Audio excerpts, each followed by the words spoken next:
शांताकारं भुजंगशयनं पद्मनाभं सुरेशं विश्वाधारं गगनसदृशं मेघवर्णं शुभांगं लक्ष्मीकान्तं कमलनयनं योगिभिध्यानगम्यं वंदे विष्णुभवभयहरं सर्वलोकैकनाथं। मंगलम भगवान विष्णु मंगलम गरुड़ध्वज मंगलम पुंडरीकाक्ष मंगलाय तनोहरि। ओम नमो भगवते वासुदेवाय। आज का दिन आप सभी के लिए मंगलमय हो। आइए सुनते हैं सावन मास कथा का अध्याय 51। श्रीमद् भागवत महापुराण की कथा में श्री सुखदेव जी आगे कहते हैं, परीक्षित, अब पांडवों का पता चल गया था कि वे लक्षा भवन में जले नहीं हैं। एक बार भगवान श्री कृष्ण उनसे मिलने के लिए इंद्रप्रस्थ पधारे। उनके साथ सात्यकी आदि बहुत से यदुवंशी भी थे। जब वीर पांडवों ने देखा कि सर्वेश्वर भगवान श्री कृष्ण पधारे हैं, तो जैसे प्राण का संचार होने पर सभी इंद्रियां सचेत हो जाती हैं, वैसे ही वे सब के सब एक साथ उठ खड़े हुए। वीर पांडवों ने भगवान श्री कृष्ण का आलिंगन किया। उनके अंग संग से इनके सारे पांव ताप धुल गए। भगवान की प्रेम भरी मुस्कुराहट से सुशोभित मुख सुषमा देखकर वे आनंद में मग्न हो गए। भगवान श्री कृष्ण ने युधिष्ठिर और भीमसेन के चरणों में प्रणाम किया और अर्जुन को हृदय से लगाया। नकुल और सहदेव ने भगवान के चरणों की वंदना की। जब भगवान श्री कृष्ण श्रेष्ठ सिंहासन पर विराजमान हो गए, तब परम सुंदरी श्याम वर्णा द्रौपदी, जो नवविवाहिता होने के कारण तनिक लजा रही थी, धीरे धीरे भगवान श्री कृष्ण के पास आई और उन्हें प्रणाम किया। पांडवों ने भगवान श्री कृष्ण के समान ही वीर सात्यकी का भी स्वागत सत्कार और अभिनंदन वंदन किया। वे एक आसन पर बैठ गए। दूसरे यदुवंशियों का भी यथा योग्य सत्कार किया तथा वे भी श्री कृष्ण के चारों ओर आसनों पर बैठ गए। इसके बाद भगवान श्री कृष्ण अपनी फुआ कुंती के पास गए और उनके चरणों में प्रणाम किया। कुंती जी ने अत्यंत स्नेहवश उन्हें अपने हृदय से लगा लिया। उस समय उनके नेत्रों में प्रेम के आंसू छलक आए। कुंती जी ने श्री कृष्ण से अपने भाई बंधुओं की कुशल क्षेम पूछी और भगवान ने भी उनका यथोचित उत्तर देकर उनसे उनकी पुत्र वधू द्रौपदी और स्वयं उनका कुशल मंगल पूछा। उस समय प्रेम की विवलता से कुंती जी का गला रुंध गया था। नेत्रों से आंसू बह रहे थे। भगवान के पूछने पर उन्हें अपने पहले के क्लेश पर क्लेश याद आने लगे और वे अपने को बहुत संभाल कर, जिनका दर्शन समस्त क्लेशों का अंत करने के लिए ही हुआ करता है, उन भगवान श्री कृष्ण से कहने लगी, श्री कृष्ण, जिस समय तुमने हम लोगों को अपना कुटुंबी संबंधी समझकर स्मरण किया और हमारा कुशल मंगल जानने के लिए भाई अक्रूर को भेजा, उसी समय हमारा कल्याण हो गया। हम अनाथों को तुमने स्नात कर दिया। मैं जानती हूँ कि तुम संपूर्ण जगत के परम हितैषी सुहृद और आत्मा हो। यह अपना है और यह पराया, इस प्रकार की भ्रांति तुम्हारे अंदर नहीं है। ऐसा होने पर भी श्री कृष्ण, जो सदा तुम्हें स्मरण करते हैं, उनके हृदय में आकर तुम बैठ जाते हो और उनकी क्लेश परंपरा को सदा के लिए मिटा देते हो। युधिष्ठिर जी ने कहा, सर्वेश्वर श्री कृष्ण, हमें इस बात का पता नहीं है कि हमने अपने पूर्व जन्मों में या इस जन्म में कौन सा कल्याण साधन किया है। आपका दर्शन बड़े बड़े योगेश्वर भी बड़ी कठिनता से प्राप्त कर पाते हैं और हम कुटुंबियों को घर बैठे ही आपके दर्शन हो रहे हैं। राजा युधिष्ठिर ने इस प्रकार भगवान का खूब सम्मान किया और कुछ दिन वहीं रहने की प्रार्थना की। इस पर भगवान श्री कृष्ण ने इंद्रप्रस्थ के नर नारियों को अपनी रूप माधुरी से नयनानंद का दान करते हुए बरसात के 4 महीनों तक सुखपूर्वक वहीं रहे। परीक्षित, एक बार वीर शिरोमणि अर्जुन ने गांडीव धनुष और अक्षय बाण वाले 2 तरकस लिए तथा भगवान श्री कृष्ण के साथ कवच पहनकर अपने उस रथ पर सवार हुए जिस पर वानर चिन्ह से चिन्हित ध्वजा लगी हुई थी। इसके बाद विपक्षी वीरों का नाश करने वाले अर्जुन उस गहन वन में शिकार खेलने गए, जो बहुत से सिंह, बाघ आदि भयंकर जानवरों से भरा हुआ था। वहां उन्होंने बहुत से बाघ, सुअर, भैंसे, काले हरिन, सरप, गव्य, गेंडे, हरिन, खरगोश और शाही आदि पशुओं पर अपने बाणों का निशाना लगाया। उनमें से जो यज्ञ के योग्य थे, उन्हें सेवक गण पर्व का समय जानकर राजा युधिष्ठिर के पास ले गए। अर्जुन शिकार खेलते खेलते थक गए थे। अब वे प्यास लगने पर यमुना जी के किनारे गए। भगवान श्री कृष्ण और अर्जुन दोनों महारथियों ने यमुना जी में हाथ पैर धोकर उनका निर्मल जल पिया और देखा कि एक परम सुंदरी कन्या वहां तपस्या कर रही है। अपने प्रिय मित्र श्री कृष्ण के भेजने पर अर्जुन ने उनके पास जाकर पूछा, सुंदरी, तुम कौन हो? किसकी पुत्री हो? कहाँ से आई हो और क्या करना चाहती हो? मैं ऐसा समझता हूँ कि तुम अपने योग्य पति चाह रही हो। हे कल्याणी, तुम अपनी सारी बात बतलाओ। कालिंदी ने कहा, मैं भगवान सूर्यदेव की पुत्री हूँ। मैं सर्वश्रेष्ठ वरदानी भगवान विष्णु को पति के रूप में प्राप्त करना चाहती हूँ और इसीलिए यह कठोर तपस्या कर रही हूँ। वीर अर्जुन, मैं लक्ष्मी के परम आश्रय भगवान को छोड़कर और किसी को अपना पति नहीं बना सकती। अनाथों के एकमात्र सहारे प्रेम वितरण करने वाले भगवान श्री कृष्ण मुझ पर प्रसन्न हो। मेरा नाम है कालिंदी। यमुना जल में मेरे पिता सूर्य ने मेरे लिए एक भवन भी बनवा दिया है, उसी में मैं रहती हूँ। जब तक भगवान का दर्शन न होगा मैं यहीं रहूंगी। अर्जुन ने जाकर भगवान श्री कृष्ण से सारी बात कही। वे तो पहले से ही यह सब कुछ जानते थे। अब उन्होंने कालिंदी को अपने रथ पर बैठा लिया और धर्मराज युधिष्ठिर के पास ले आए। इसके बाद पांडवों की प्रार्थना से भगवान श्री कृष्ण ने पांडवों के रहने के लिए एक अत्यंत अद्भुत और विचित्र नगर विश्वकर्मा के द्वारा बनवा दिया।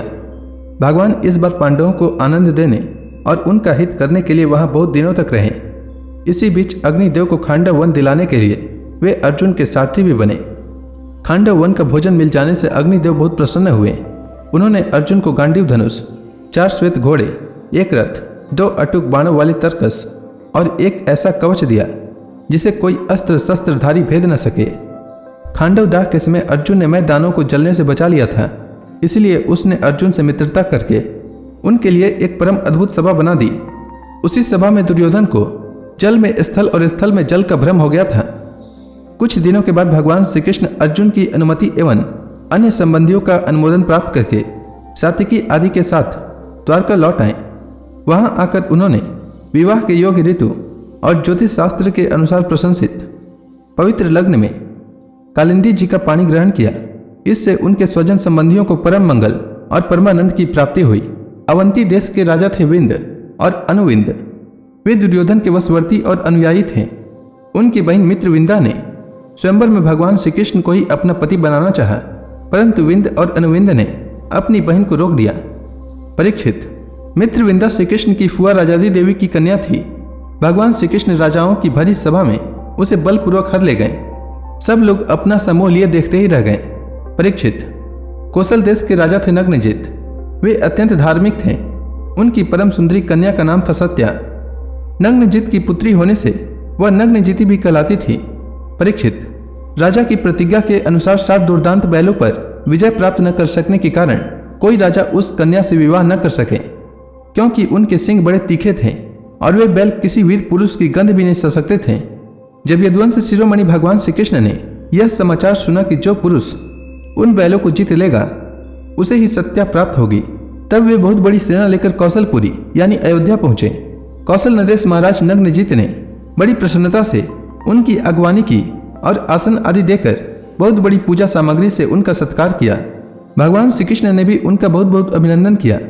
राजा नग्नजित की कन्या सत्या ने देखा कि मेरे चिर अभिलाषित रमा रमण भगवान श्री कृष्ण यहाँ पधारे हैं, तब उसने मन ही मन यह अभिलाषा की कि यदि मैंने व्रत नियम आदि का पालन करके इन्हीं का चिंतन किया है तो यही मेरे पति हों और मेरी विशुद्ध लालसाओं को पूर्ण करें। नग्नजिती सत्या मन ही मन सोचने लगी, भगवती लक्ष्मी, ब्रह्मा, शंकर और बड़े बड़े लोकपाल जिनके पद पंकज का पराग अपने सिर पर धारण करते हैं और जिन प्रभु ने अपनी बनाई हुई मर्यादा का पालन करने के लिए ही समय समय पर अनेकों लीलावतार ग्रहण करते हैं, वे प्रभु मेरे किस धर्म, व्रत अथवा नियम से प्रसन्न होंगे? वे तो केवल अपनी कृपा से ही प्रसन्न हो सकते हैं। परीक्षित, राजा नग्नजित ने भगवान श्री कृष्ण की विधि पूर्वक पूजा अर्चना करके यह प्रार्थना की, जगत के एकमात्र स्वामी नारायण, आप अपने स्वरूपभूत आनंद से ही परिपूर्ण हैं और मैं हूं एक तुच्छ मनुष्य, मैं आपकी क्या सेवा करूं?